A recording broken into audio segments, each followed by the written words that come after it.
Bonjour à toutes et à tous. Dans cette vidéo, je vais te parler de l'outil le plus répandu pour analyser les crypto-monnaies dans la finance décentralisée. On va bien sûr parler de DeFi Llama. C'est l'outil indispensable en DeFi, que ce soit pour analyser des projets, les comparer entre eux ou avoir les statistiques les plus importantes et les plus récentes, ou même encore trouver la meilleure route de swap pour tes cryptos. On va passer en revue l'ensemble du site. Je te mets tous les timecodes pour que tu puisses cliquer et te rendre au point de la vidéo qui t'intéresse si tu as une question spécifique. Mais à la fin de cette vidéo, tu sauras tout ce qu'il y a à savoir sur DeFi Llama. On se retrouve donc sur la page d'accueil de DeFi Llama.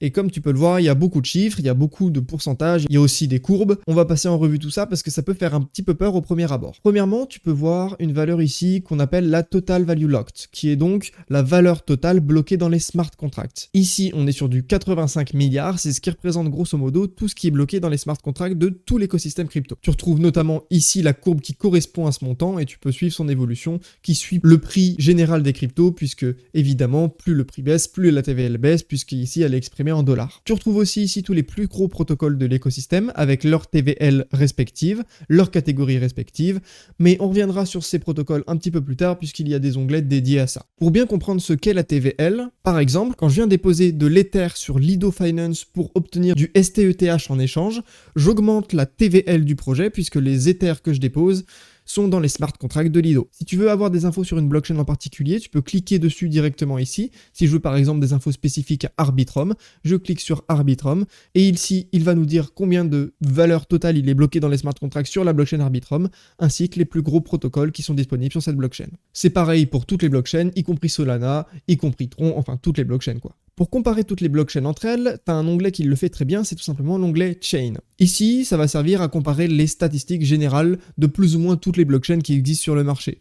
Ça peut être intéressant pour voir la place que prend Ethereum par rapport au reste, c'est ce que nous dit ce camembert ici. Tu peux voir qu'Ethereum a 56% des parts de marché, des blockchains qui ont des smart contracts, puisque ça sert à rien par exemple de mettre Bitcoin, sachant qu'il n'y a pas vraiment de smart contract natif à Bitcoin. Et tu peux aussi voir par exemple combien de stables il y a donc sur ces blockchains. Si tu veux pousser plus loin la comparaison entre les blockchains, tu as un onglet parfait qui s'appelle Compare Chain. Tu peux sélectionner par exemple 2 blockchains de ton choix ou plus en venant ici et tu vas comparer des métriques. En l'occurrence, tu as le petit récap ici et les 2 courbes qui se superposent. L'onglet Airdrop, lui, peut intéresser beaucoup de gens puisqu'il regroupe une bonne partie des projets et des protocoles qui n'ont pas encore de token et sur lesquels on peut espérer qu'il y en ait un et que ça fasse partie d'un airdrop à la communauté. Alors personnellement, j'avoue que la plus grosse majorité des protocoles, j'en ai jamais entendu parler, mais ça peut déjà vous donner un aperçu, mais ensuite, évidemment, il faudra faire plus de recherches pour prendre la décision de si jamais, oui ou non, vous voulez vraiment chasser cet airdrop. Juste après, on retrouve l'onglet Trésorerie, qui pour le coup est très intéressant, je trouve, puisqu'il est assez nouveau et il est assez récent, et ça me permet de faire une parenthèse et de dire que c'est incroyable, mais sur DeFi Llama, il y a vraiment toujours de la nouveauté, le site est mis à jour hyper régulièrement et les développeurs derrière font vraiment un boulot de dingue. Donc comme son nom l'indique, on va avoir ici des infos sur la trésorerie des projets. Par exemple, si je clique sur Ethereum Foundation, on va avoir la composition de la trésorerie d'Ethereum Foundation. Évidemment, on n'est pas étonné que la majorité soit du WETH, puisque c'est littéralement le token du projet. On peut voir aussi ce que détiennent les projets dans leur trésorerie et le montant de stablecoin en dollars. Et si je clique par exemple sur Lido Finance, voilà, on peut voir que la trésorerie de Lido est composée à pratiquement 50% de LDO token, donc leur propre token, mais aussi de STETH, donc leur dérivé de liquid stacking du token ETH. Vous avez d'autres infos comme l'historique de la trésorerie, la composition en dollars de cette dernière. Vous avez d'autres onglets hyper intéressants, notamment les unlocks à venir sur le projet. Vous avez les frais et les revenus, mais on y reviendra un petit peu plus tard puisqu'il y a un onglet dédié à ça qui est beaucoup mieux fait. La gouvernance, mais pareil, il y a un onglet qui est dédié à ça, mais ici j'avoue que ça reprend plus ou moins ce que dit cet onglet, donc c'est vraiment intéressant aussi. Et les forks, on va y venir juste après. La prochaine catégorie, c'est tout simplement la catégorie des oracles. Ici, il n'y a pas non plus grand chose à dire, de toute façon, il y a plus ou moins un seul grand oracle qui domine et c'est Chainlink, qui est donc le leader incontesté sur le marché des oracles. Ils sont juste en avance sur tout le monde. Et d'ailleurs, dites-moi si vous voulez une vidéo concernant ce sujet et plus spécifiquement Chainlink que je trouve super intéressant. Concernant les forks maintenant, un fork c'est en gros un copier-coller du code des smart contracts d'un autre projet pour faire un protocole du même type avec plus ou moins différents paramètres ou sur une autre blockchain. Et on va dire que plus un projet est fork, plus ça donne une idée de la taille et de la fiabilité fiabilité d'un protocole, puisqu'on ne va pas fork un projet qui n'est pas sécurisé ou un projet qui est tout nouveau. Ça n'aurait pas grand sens, puisque si on détecte des failles de sécurité, eh bien on fork les failles de sécurité avec, donc on les reproduit. On peut voir que les 3 projets les plus forks, sans grande surprise, on est sur la V3 d'AAV, on est sur la V2 de Compound, et on est sur Uniswap avec sa V2 et sa V3, qui est donc le leader incontesté sur le marché des DEX. Si je clique sur un de ces projets, on va prendre par exemple Compound pour changer un petit peu, on peut voir tous les forks de Compound réunis ici, avec celui qui a le plus de TVL, et ensuite c'est décroissant donc concernant la TVL. On peut prendre un autre exemple, par exemple Uniswap V3, et ici pareil, on peut voir que par exemple PancakeSwap V3 est directement forké d'Uniswap V3. Pareil pour Aerodrome, Split Dream, pareil pour SushiSwap V3. Des fois, on penserait pas que ce soit des forks, alors que pourtant, ça en est bien. Dans l'onglet Top Protocol, tu vas retrouver les plus gros protocoles par catégorie sur les blockchains concernées. Si on prend l'exemple de Solana, dans la catégorie des DEX, le leader est Raydium. Si on prend la blockchain Optimism, qui est donc un layer de d'Ethereum, on peut voir qu'en lending, le protocole dominant est AAV V3. Tu peux cliquer dessus pour avoir plus d'infos si tu le désires. En tout cas, ça te résume les plus gros protocoles par écosystème. J'aime bien regarder le prochain onglet, donc Protocol Expenses, mais en revanche, je trouve pas que DeFi Lama soit très complet là-dessus, et c'est pour ça que je vais pas épiloguer sur celui-là. Je vous présenterai un autre site qui fait ça bien mieux que DeFi Lama dans une prochaine vidéo. D'ailleurs, n'hésitez pas à vous abonner si vous voulez la voir dès qu'elle sort. Je trouve pas que l'onglet Token Usage soit très pertinent à présenter, donc on va plutôt aller voir directement le suivant, à savoir catégorie. Et ici, c'est la même chose qu'on a vu un peu plus tôt, sauf que c'est présenté sous une autre forme pour comparer les protocoles d'une même catégorie entre eux. Vous avez aussi l'onglet récent, qui va lister les protocoles qui viennent d'arriver sur le marché et qui sont tout jeunes. Et vous avez pour terminer la catégorie DeFi, l'onglet Language, qui va donc regrouper les différents langages de programmation avec une évidente domination de Solidity, donc le langage de la machine virtuelle Ethereum. On passe maintenant à la catégorie Yield et avec son premier onglet, l'onglet Pools. Ici, ça permet d'avoir une vue d'ensemble sur les pools de liquidités disponibles, triables par TVL ou par n'importe en fait ce que vous voulez. Vous pouvez voir ici que vous pouvez trier par APY, donc rendement, et par moyenne de rendement sur les 30 derniers jours. Personnellement, j'utilise pas beaucoup cet onglet, j'avoue que je préfère creuser moi-même les protocoles et voir ce qui se trouve dessus, mais ça peut donner parfois de bonnes idées. Par contre, attention à ne pas faire les degen et à trier par APY le plus intéressant, puisqu'ici vous allez évidemment vous retrouver avec des rendements totalement délirants, mais c'est généralement exceptionnel d'avoir autant de yield, et comme on peut le voir par exemple, je prends au hasard cette pool là, on se retrouve avec une pool Burger WETH. Bon, voilà, on n'est peut-être pas sur les tokens les plus brillants de cet écosystème. Souvenez-vous que quand vous avez un rendement super élevé, c'est que généralement vous avez autant à perdre par derrière. Vous avez aussi l'onglet donc de prêt leveragé, donc avec effet de levier, qui donc dans la logique réduit le risque en augmentant le rendement, mais pareil, quand on voit qu'on peut obtenir du 111% sur des protocoles dont le nom est vraiment très peu connu, attention, méfiez-vous, si vous avez beaucoup de rendement, c'est simplement que vous avez un risque plus élevé par derrière. Alors oui, il y a des vaults par exemple de MorphoBlue qui proposent ça, mais pareil, faites bien vos propres recherches avant de rentrer dans ces positions. Le rendement ne vient pas de nulle part, c'est souvent qu'il y a un risque bien plus élevé que ce qu'on croit. Vous avez aussi les différentes pools de stablecoins, donc si vous voulez faire travailler un petit peu vos stablecoins dans des pools de liquidité pas trop risqués, vous avez cet onglet-là avec les différents APY des différents protocoles, les actifs qu'il faut déposer pour obtenir ces rendements. En l'occurrence ici par exemple sur Curve sur la blockchain Ethereum, il faut déposer du DAI USDC USDT pour obtenir un rendement de 1,22%, ce qui est même pas très intéressant au final. C'est vraiment un rendement qui est pas très élevé pour du stablecoin. Concernant la prochaine catégorie, on passe à DeFi Lama Swap, qui est un petit outil que je vous encourage à utiliser. Quand vous cliquez dessus, ça vous ouvre donc une nouvelle fenêtre avec l'agrégateur d'agrégateurs de DeFi Lama. Grosso modo, c'est super simple dans son fonctionnement, ça permet simplement de swapper tes tokens en utilisant la meilleure route disponible et ça n'agrège pas seulement les DEX, donc les échanges décentralisés, mais ça agrège tout simplement les agrégateurs. Donc ça va vraiment vous chercher la meilleure route possible. On va faire un exemple tout de suite. Admettons que je veux swap sur la blockchain Polygon, on va dire du Matic pour du token Uniswap. Donc l'Uni. On veut swap, allez, on va prendre 1000 Matic pour du token Uniswap. Vous pouvez voir qu'en temps réel, il va chercher les différents protocoles qui ont la meilleure route et vous allez les avoir par ordre de cohérence. C'est-à-dire que vous allez avoir en premier celui qui va vous coûter le moins cher. Il prend en compte les frais de transaction ainsi que les frais du protocole s'il y en a. Et évidemment, il vous choisit la meilleure route. Ici, c'est pas très démonstratif puisqu'on a à chaque fois la même quantité, mais si je mets par exemple un 0 de plus, on va certainement avoir d'autres routes. Vous voyez qu'il fait le travail en temps réel. Et effectivement, ici, vous avez la meilleure route qui se trouve sur Odos, qui est lui-même un agrégateur. Et vous sortez donc de 10 000 Matic, vous arrivez à 589,10 Uni, alors que sur la dernière route donc proposée par KyberSwap, vous arrivez à un montant de 589,10 188,54. Ça vient de changer en temps réel d'ailleurs. Voilà, ça vous propose simplement la meilleure route à travers l'écosystème. C'est quelque chose que je vous encourage à utiliser si jamais vous voulez faire des swaps. L'autre petit outil qui est super intéressant, c'est tout simplement l'IAMA Feed. Pareil, vous cliquez dessus, ça vous ouvre un nouvel onglet. Et ici, vous allez pouvoir avoir les dernières nouveautés de l'écosystème, les dernières news qui sont sorties. Vous allez avoir aussi les derniers gros transferts vers les échanges centralisés, qui peuvent donner des fois des indicateurs sur le marché. Vous allez avoir aussi des paris sur Polymarkets. Vous allez avoir aussi les entrées et les sorties sur différents tokens sur les échanges centralisés, ainsi que les dernières propositions de gouvernance sur les protocoles de finances décentralisées. Vous pouvez personnaliser ça un petit peu comme vous voulez, rajouter des onglets, en enlever. Enfin, c'est vraiment un site qui est super sympa. Ça peut avoir sa place sur votre ordinateur. N'hésitez pas à l'utiliser, c'est totalement gratuit de toute façon. Sur DeFi Lama, on a aussi une catégorie qui est associée aux NFT. Donc vous pouvez voir ici directement dans l'onglet collection que vous avez le tri par plus grosse collection de l'écosystème dans les NFT. Vous pouvez les trier par floor price, donc par prix plancher, donc les prix les moins chers. En l'occurrence, vous avez ici les prix les plus chers, mais vous pouvez trier par les prix les moins chers si vous le voulez. Vous pouvez trier évidemment par volume pour savoir quelles collections NFT sont en tendance, pour connaître justement le volume de transactions de ces collections.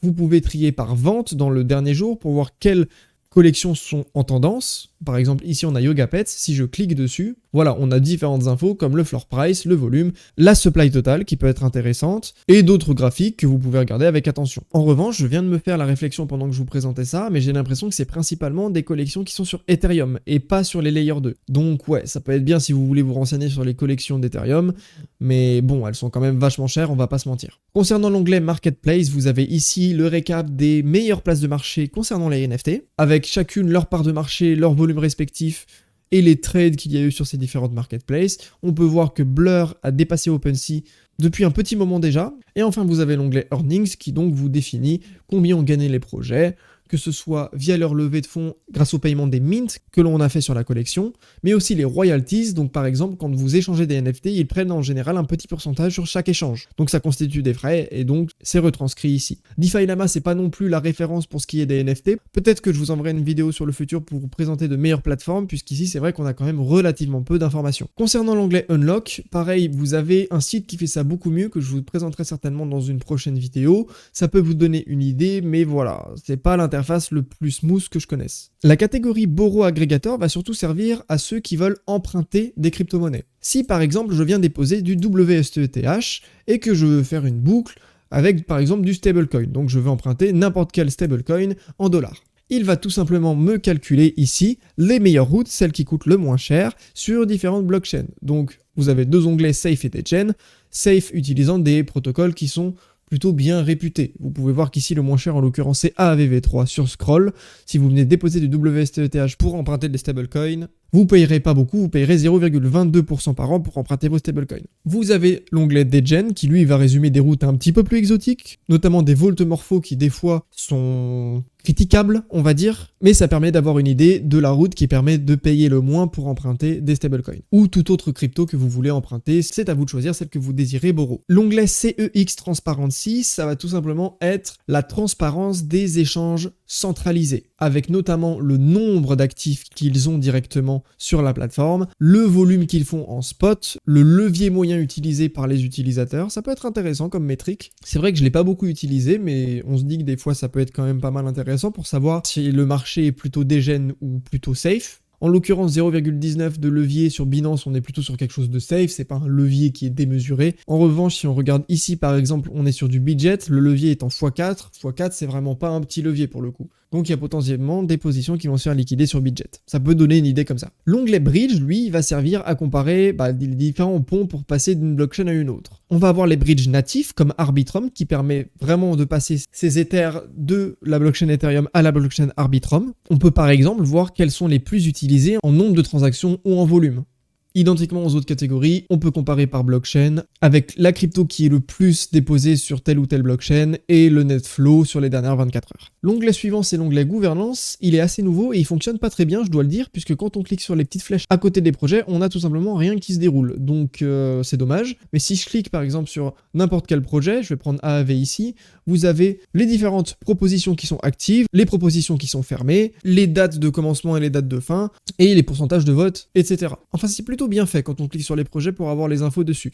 Ce sera évidemment jamais aussi précis que les forums de gouvernance eux-mêmes, mais pour se faire une idée de si la gouvernance est active ou non et de ce qui se passe sur le projet et ce qui va arriver plus tard, bah c'est un bon début pour le coup. À propos de la catégorie volume, le premier onglet concerne les échanges décentralisés. Tout ce qu'il y a à savoir et à connaître, c'est ici. Vous pouvez voir quel DEX est le plus populaire, sans grande surprise on a Uniswap en numéro 1. Vous avez aussi toutes les infos concernant ces projets, vous pouvez avoir plus d'infos en cliquant sur ces projets eux-mêmes, et si vous cliquez sur la petite flèche, vous pouvez voir les autres versions du projet en question. On sait qu'aujourd'hui on a Uniswap V3, Uniswap V2 et Uniswap V1 qui étaient nativement disponibles seulement sur Ethereum. Vous avez évidemment comme toutes les autres catégories l'onglet Chain qui permet de comparer par blockchain cette fois-ci, et vous avez aussi l'onglet Aggregator qui lui va comparer les agrégateurs. Donc c'est en fait les mêmes statistiques que les échanges décentralisés mais pour les agrégateurs. Et pour rappel, donc l'agrégateur c'est celui qui choisit la meilleure route. Vous avez la même chose donc pour les perps, les contrats perpétuels et les options. Je vais pas rentrer en détail, c'est des choses qui sont quand même un petit peu plus niche. L'un des onglets auxquels je m'intéresse énormément quand j'étudie un projet, c'est l'onglet Fees and Revenue. Vous avez deux modes simple et advanced. Pour l'instant, on va rester sur le simple, je vous présenterai le advanced un peu plus tard. Vous avez tout simplement ici les projets crypto qui sont triés par frais générés. En l'occurrence ici sur les dernières 24 heures. C'est tout simplement les projets qui génèrent le plus de frais dans tout l'écosystème. On peut voir que Tether est numéro 1 et de très loin, avec par exemple sur les 30 derniers jours, un montant de frais générés qui est égal à 400 millions. C'est juste colossal, suivi de près par Circle d'ailleurs avec l'USDC. Et le troisième projet crypto réellement, puisque là on parle de stablecoin, mais là on a le premier projet crypto qui arrive, c'est donc Lido, avec 64 millions de frais générés ces 30 derniers jours. Vous pouvez regarder aussi sur la dernière année, si on compare, on a pour le coup Ethereum qui lui était numéro 1 devant n'importe quel stablecoin, mais ça ne m'étonnerait pas que Tether le rattrape pour l'année prochaine. On est vraiment sur un montant de frais absolument inimaginable pour Tether. Maintenant, quand on passe à l'onglet Advanced, on a quand même beaucoup plus d'informations.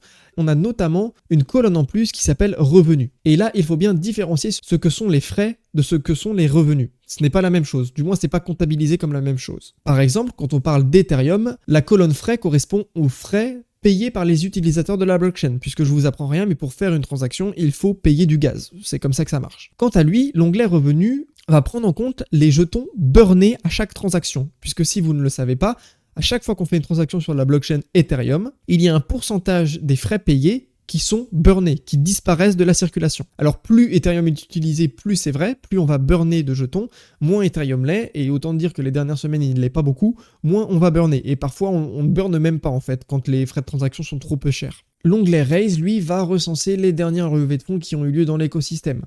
C'est un onglet qui peut être intéressant par exemple pour étudier un projet sur lequel vous voulez farmer l'airdrop, puisque selon la levée de fonds, l'airdrop peut être plus ou moins important. Vous pouvez voir aussi le stade des levées de fonds auquel chaque projet est. On a par exemple Odos, qui est donc l'agrégateur qu'on voyait tout à l'heure sur DeFi Lama Swap, qui a fait sa levée de fonds en série A. Contrairement à, par exemple, on va prendre Time.fun, qui a fait, lui, sa levée de fonds en seed. C'est pas les mêmes timings, et on ne lève pas les mêmes montants en seed et en série A, par exemple. Pareil, il y a d'autres sites qui le font de manière un petit peu plus visuelle, donc un petit peu mieux compréhensible. Je vous les présenterai dans une prochaine vidéo. Concernant l'onglet investisseur, il y a aussi des choses intéressantes à remarquer. On peut noter notamment que certains projets sont connus et réputés pour investir dans des projets qui font des gros airdrops. On a notamment Paradigm qui est sur ce secteur. Et bien vous pouvez retrouver la liste de ce dans quoi ils ont investi juste ici en passant votre souris sur la liste des projets. Pour avoir encore plus d'infos sur les stablecoins, vous avez l'onglet Stable. Je pense qu'on l'a passé en revue plus ou moins avant, même si c'était pas l'onglet dédié. Donc voilà, pas grand chose à dire là-dessus non plus.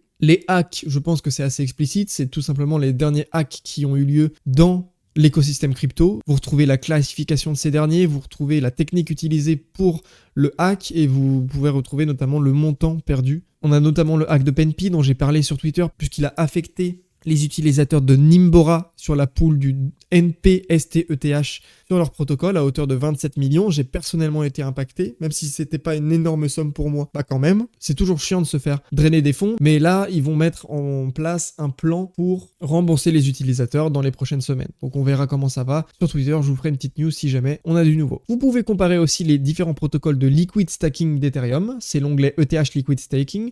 Vous avez les plus gros protocoles qui font ça, avec évidemment le leader incontesté Lido Finance. Mais vous avez aussi tous les protocoles comme Stakestone par exemple qui est assez récent. Et d'ailleurs sur ce projet on a des rumeurs d'airdrop, donc voilà, ça vous donne une petite idée, je vous en dis pas plus. Vous pouvez faire vos propres recherches là-dessus. Un onglet que j'avais jamais utilisé avant la présentation de cette vidéo, mais que je pense je vais un petit peu plus utiliser, c'est l'onglet Crypto ETF qui permet d'avoir des infos sur donc les instruments de finance traditionnels qui permettent de s'exposer au Bitcoin et à l'Ether. On a notamment les volumes que ça génère et on a surtout les flows, donc combien il y a d'entrées et combien il y a de sorties. On a les frais qui sont demandés pour ces ETF et on a aussi l'institution financière par laquelle les fonds sont garantis et évidemment le prix à l'unité. La même chose pour Ether et là on peut voir d'ailleurs que les sorties sur le plus gros ETF Ether sont vraiment significatives avec moins 31 millions pour ce qui est des flux. Le narrative tracker, le nom parle de lui-même, on traque ici les narratives de l'écosystème crypto, on essaye de suivre les tendances du marché et qu'est-ce qui plaît aux gens à un moment donné. On a fait plus ou moins le tour des principaux onglets disponibles sur DeFi Lama. Il nous en reste un petit peu en bas avec 2-3 qui sont quand même intéressants, notamment l'extension DeFi Lama qui permet par exemple de prévenir quand on est sur un mauvais site ou sur un site de phishing. On a DL News qui permet de lire les news en temps réel. On peut se faire une petite watchlist pour garder les projets qu'on a en tête et les projets qu'on veut suivre directement sur DeFi Lama. On a les trending contracts qui sont donc les smart contracts les plus en vogue ces derniers temps. Bon, je sais pas si ça servira à grand monde. Si on a quelque chose d'intéressant ici qui est quand même la matrice de corrélation, on peut comparer des projets et voir s'ils sont plus ou moins corrélés entre eux. Par exemple ici j'ai pris AAV exprès parce qu'il est vraiment décorrélé je trouve du marché ces dernières semaines et on peut voir qu'effectivement il l'est. Alors en fait comment ça marche? Plus le chiffre est proche de 1, plus les deux projets sont corrélés. Par exemple, si on veut comparer le Bitcoin à l'Ethereum, on se met sur la ligne du Bitcoin et on va sur la colonne de l'Ether. On voit qu'ils sont corrélés à 93%, puisque 1 étant 100% et moins 1 étant moins 100%. En fait, comment ça marche? Plus il est proche de 1, plus il est corrélé positivement. Donc si l'une des cryptos monte, l'autre aussi. C'est assez facile d'être proche de 1 puisque Bitcoin lead le marché. C'est beaucoup plus difficile d'être proche de moins 1 puisque moins 1 ça veut dire qu'on est corrélé négativement, c'est-à-dire que si l'une des cryptos monte, l'autre descend et inversement. Et quand on est proche de 0, c'est par exemple les stablecoins, eh bien on n'a aucune corrélation entre les deux et c'est normal puisque le prix de stablecoin est censé rester à 1 et ne pas fluctuer. Je pense qu'avec ce dernier onglet, j'ai fait principalement tout ce qui était intéressant de voir sur DeFi Lama. Alors certes, je ne suis pas rentré en détail sur un tel projet sur la vidéo, par contre c'est quelque chose que je pourrais faire prochainement, c'est-à-dire par exemple prendre un projet qu'on veut analyser et vous dire ce que je fais et ce que je regarde sur DeFi Lama pour que ça vous aide et que ça vous donne une idée de comment faire vos recherches sur DeFi Lama. Si vous avez des questions, n'hésitez évidemment pas à les poser dans les commentaires. S'il y avait quelque chose de pas clair ou que simplement vous voulez demander quelque chose, n'hésitez pas, c'est fait pour ça. En tout cas, si la vidéo vous a plu et qu'elle vous a été utile, n'hésitez pas à la liker, à vous abonner et à laisser un petit commentaire, ça fait toujours plaisir. En tout cas, moi je vous dis à la semaine prochaine pour une nouvelle vidéo. Ciao ciao!